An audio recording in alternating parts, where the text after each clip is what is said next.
Sisi wa Kenya na Tanzania ni ndugu na sisi ni jirani na ndugu, na matukio ambayo yanatokea kwenye nyumba ama nyumba ya jirani yako ama makazi ya jirani yako yatakuhusu wewe kama jirani.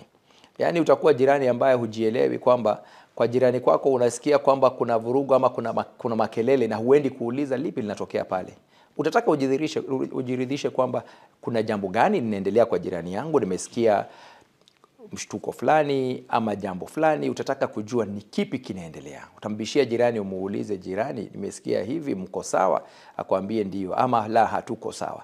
Kwa hivyo hiyo ni kawaida kwamba matokeo kama haya yanatokea. Na nikukumbushe tu Salim kwamba sisi tulipokuwa na uchaguzi wetu wa mwaka 2007 ambao ulifuatiwa na ghasia za baada ya uchaguzi kwa wana machafuko nchini, waliofika nchini wa kwanza walikuwa ni viongozi kutoka Tanzania, akiwemo hayati mzee Benjamin Mkapa kipindi kile akiwa rais mstaafu, na pia akaja rais aliyekuwa madarakani mheshimiwa Jakaya Mrisho Kikwete, ili kuona ni vipi tunavyoweza kusaidiana na jirani zetu, ndugu zetu katika hili kutafuta amani, kutafuta mwafaka.